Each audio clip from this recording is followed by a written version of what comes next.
is it about this girl that she has 7 evil exes that are willing to fight for her life?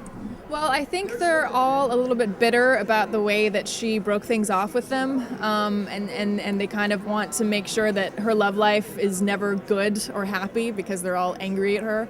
And I think that she, in hindsight, realizes that, yeah, I kind of was a little cold-hearted in the way that I just dropped all these guys. And I think with Scott, she's kind of trying to be a little bit nicer and trying to open up a bit more. Do you think there's a chance that he might become number 8 sometime in the future? I hope not. I think in the film, as you're watching it, you definitely feel that possibility of because they go through all these ups and downs together, and you feel like, God, if she breaks his heart too, what's going to happen to him? So, that could always happen with Ramona. You never know. She's really hard to gauge. So who knows? I asked Jason this. I know a lot of the comic book, the songs were going through the writer's head when he was writing it. Did you listen to Ramona in some of those songs? Ramona sings, that name just escaped me. You know what song I'm talking about? The song that Beck wrote for the film, the Ramona song, or another? No, the other song. With Frank Black? Yes. Yes.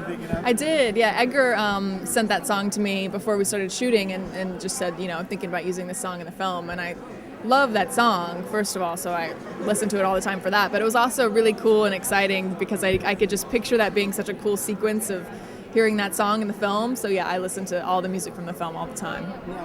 What did you think of some of the action scenes, especially when you read them and then you did them and now you're seeing them? What is that whole process like for you to go through that 3-step process?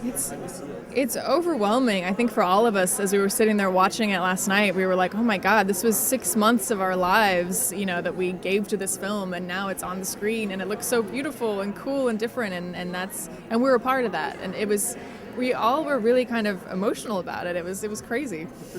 Now, what was your favorite part of watching it? I mean, do you have a favorite scene that you'd like to tell the folks out there that you have to see this movie because this scene is the one in the movie?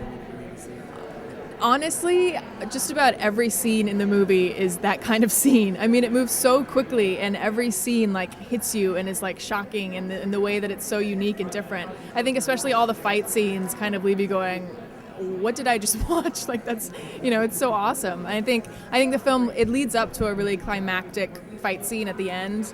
And just watching that last night, I was like, wow, Edgar Wright is a genius. And so I said Edgar is a genius. I mean, I'm sorry that you said you cried now. One last question I want to ask you is, I'm familiar with your work in Final Destination, Sky High, before you got onto this.